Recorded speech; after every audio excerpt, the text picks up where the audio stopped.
Et bien le bonjour, c'est Pliskin et bienvenue dans cette nouvelle critique à chaud. Enfin, ça fait longtemps que j'ai pas sorti de vidéo sur cette chaîne. Cette critique à chaud qui aura pour but de critiquer Jurassic World Fallen Kingdom avec Chris Pratt et Bryce Dallas Howard, voilà, j'ai réussi à retenir son nom. Voilà, je viens de sortir du cinéma. Avant de passer à la critique, un petit résumé du film. L'histoire se passe 3 ans après les événements du premier Jurassic World, où à la fin de ce premier film, le parc d'attractions Jurassic World, qui fait suite au premier parc d'attractions Jurassic Park, est complètement laissé à l'abandon suite à l'incident où tous les dinosaures et tout ont pris leurs droits sur ce parc-là. Plus aucun visiteur ne traîne dans les parages, et donc pendant 3 ans, ces dinosaures vivent dans ce parc abandonné. Et il va arriver à un moment où le volcan qui était dans ce parc et qui avait l'air d'être endormi, ce volcan, se réveille d'un seul coup et entre en éruption, et ça menace tous les dinosaures qui sont sur cette île. Dans le reste du monde, il y a une partie de la population qui disent qu'il faut laisser ces dinosaures mourir suite à cette éruption, et il y en a d'autres qui veulent les sauver parce que ce sont des animaux ce sont des animaux et des espèces menacées, des espèces rares. Donc il faut les sauver comme toute autre espèce menacée dans ce monde. Et parmi ces gens de la deuxième catégorie, il y a l'ancienne directrice, oui, elle était directrice.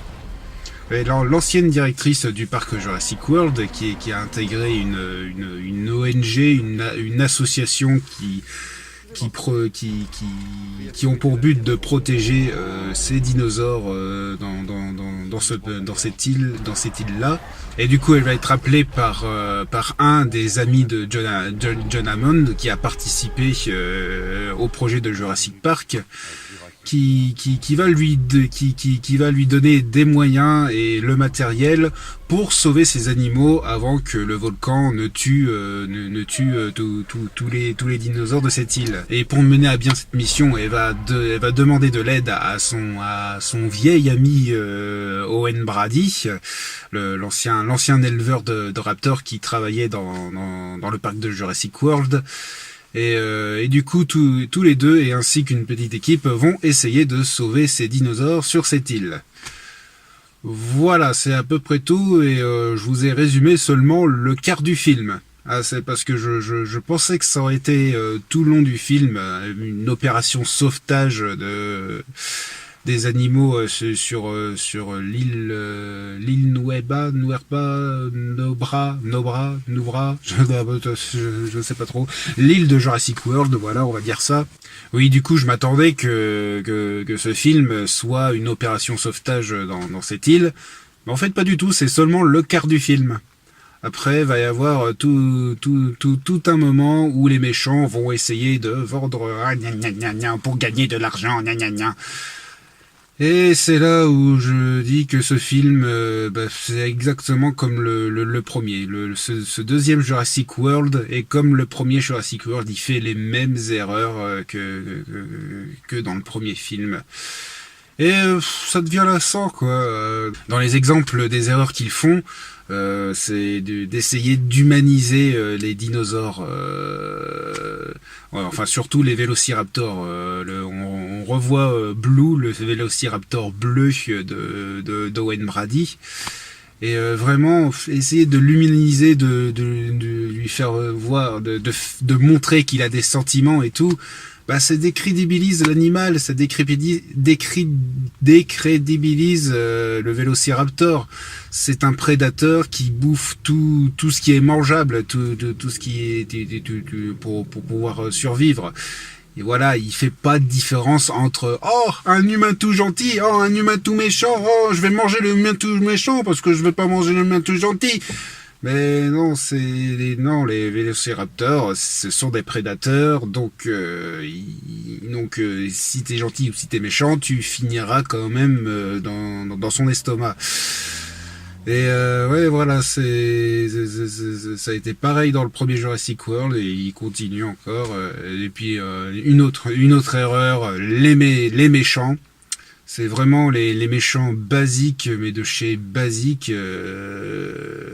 Voilà, des gens qui veulent capturer les dinosaures pour se faire plein d'argent, pour pouvoir les vendre et tout, pour pouvoir les utiliser comme une arme, comme des animaux domestiques, des animaux pour faire des travaux des travaux pénibles et tout. Voilà, c'est vraiment des méchants vraiment très basiques et ouais, et ça a été pareil dans le premier Jurassic World avec l'autre gros personnage là et tout. Et vraiment c'est une ressucée de Jurassic, c'est une ressucée du premier Jurassic World en fait. Voilà. Je sais pas quoi d'autre à dire. Après, il y a des scènes qui sont pas mal. La scène sur l'île lorsqu'ils essaient de sauver les dinosaures.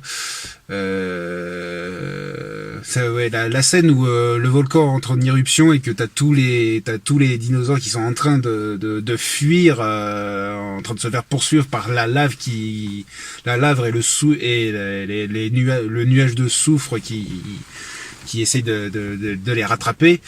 C'était plutôt classe comme scène avec la petite boule de hamster qu'il y avait dans le parc où les personnages étaient à l'intérieur. Non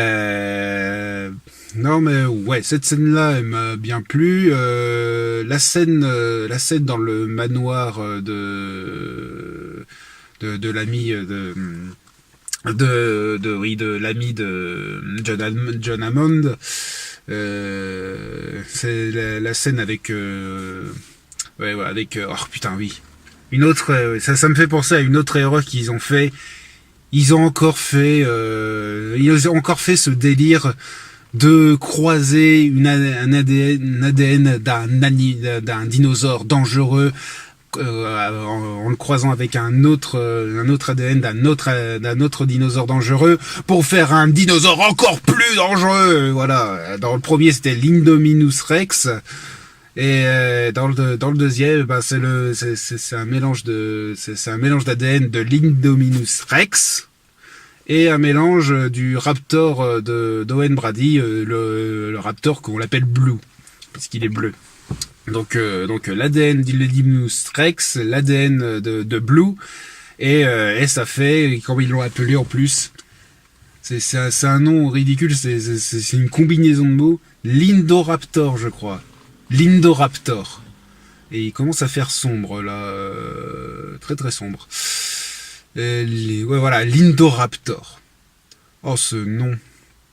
Mais voilà, encore une autre erreur. Excusez-moi d'avoir coupé en pleine dans ma réflexion, mais c'est encore une autre erreur qui était présente dans le premier Jurassic World. C'est qu'ils veulent encore faire. Ils veulent encore faire un dinosaure, mais encore plus puissant, encore plus dangereux et impossible à tuer et tout. Et c'est lourd. T'as l'impression de voir exactement le même film que le premier. Voilà, bon, je me plains un petit peu de ce dinosaure là, l'Indoraptor là, ce dinosaure génétiquement modifié.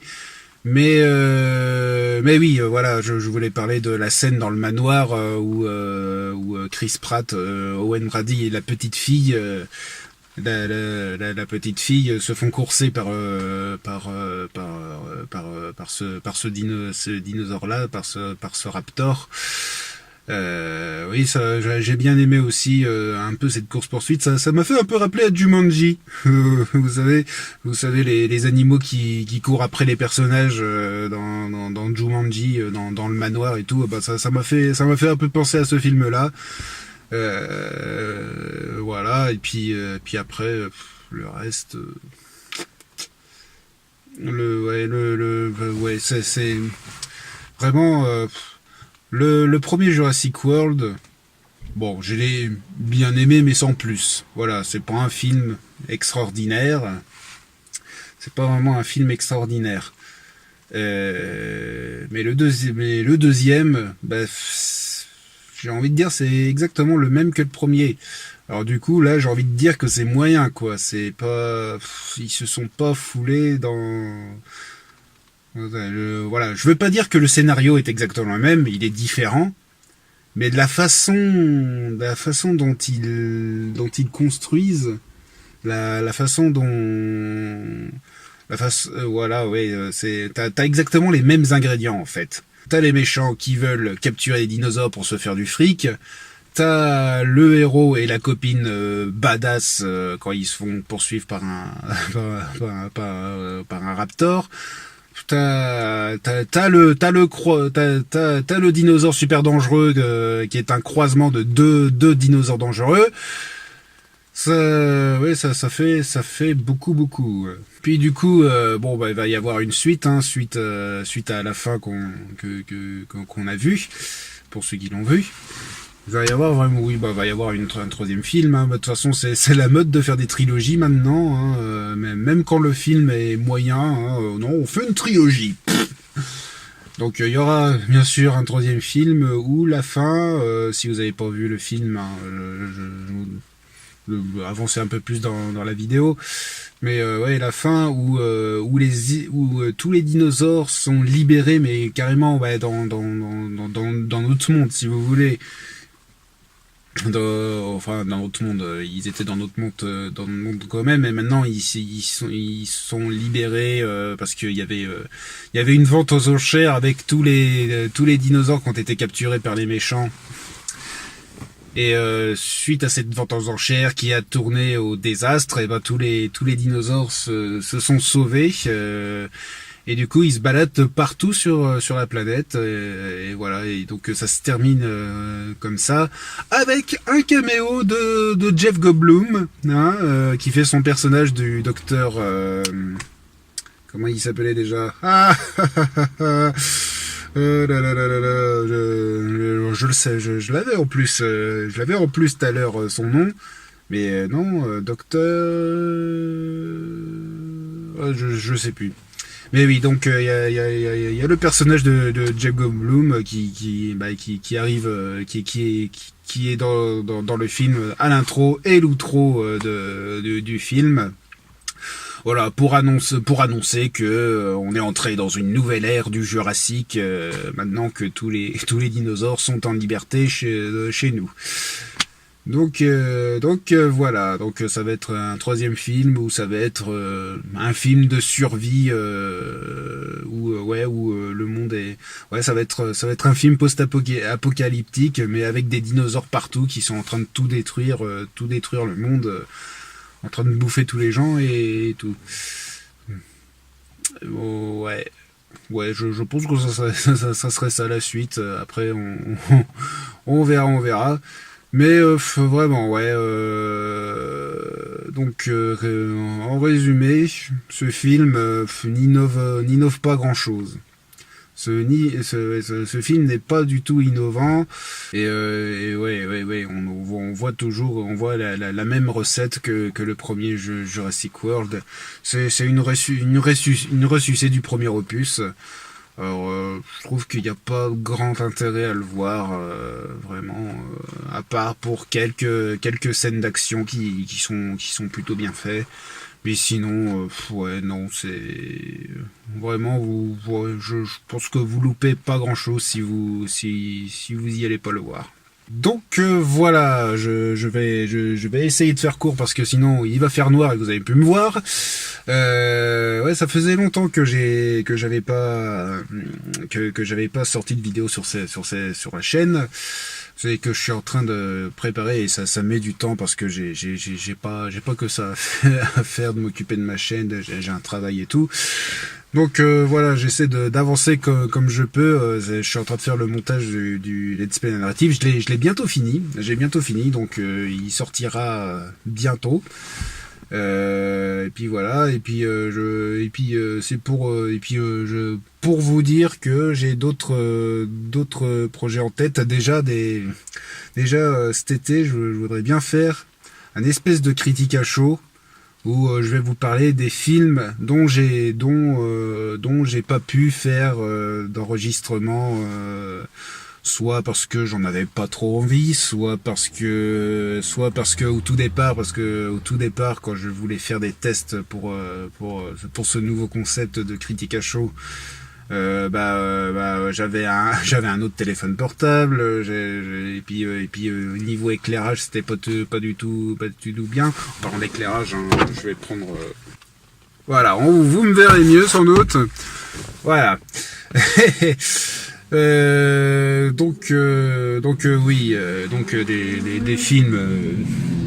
films que j'ai pas pu critiquer à chaud, pour cause de moyens techniques,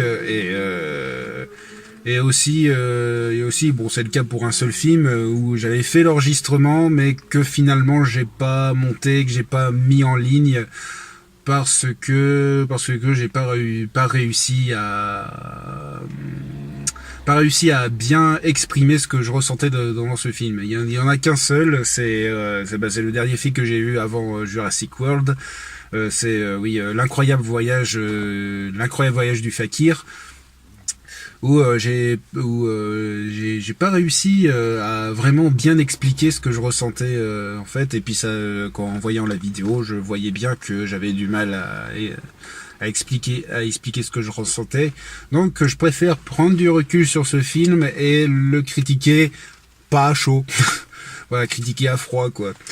Donc voilà, je pense que je ferai ça au mois d'août, de faire des critiques, et puis pas faire que des critiques de films aussi, dans cette, ça sera une critique à chaud hors série, si vous voulez, où je critiquerai les films dont je voulais critiquer avant, mais que ça n'a pas pu se faire. Mais aussi d'autres choses qui n'a rien à voir avec le cinéma. Ça peut être du jeu vidéo, ça peut être de la musique, la série télé, les livres par exemple. Voilà, je suis en train de préparer ça dans ma tête, voir les sujets dont je pourrais parler. Et aussi un truc que j'avais déjà en tête quand j'avais ouvert ma chaîne YouTube les îles de Pliskin, mais que ça s'est pas fait l'année dernière. C'était un concept lié avec le voyage. Je voulais faire un voyage l'année dernière, ça s'est pas fait. Donc cette année, je prévois de partir en vacances quelque part, et j'aimerais bien le mettre en vidéo, de vous montrer les merveilles de ce pays. Je ne vous dis pas, pour l'instant je ne vous dis pas, je vais vous laisser la surprise. Je ne vais pas vous dire dans quel pays je vais me retrouver. Mais voilà, j'ai envie de rendre ça en vidéo et de vous faire découvrir les choses que je découvre dans ce pays-là. Je sais pas dans quelle forme ce sera, et comment ça va faire, et si ça va être vraiment possible de le faire en fait. Enfin bref, j'ai plein de projets sur cette chaîne, mais j'ai très peu de temps pour le faire. Mais j'essaie d'essayer d'être régulier, de faire au moins une vidéo par mois. Que ce soit un critique à chaud, que ce soit un parlons théâtre. Je suis en train de faire les premières recherches pour le prochain épisode de Parlons théâtre, hein, parce que il y a une petite phase de recherche que je dois faire. Donc voilà, j'ai encore des projets en tête. Donc on va s'arrêter là. Voilà, vous connaissez la musique, le petit commentaire, le petit pouce bleu, le petit partage qui fait du bien, et abonnez-vous si ce n'est pas déjà fait. Sur ce, je vous dis ciao, à la prochaine.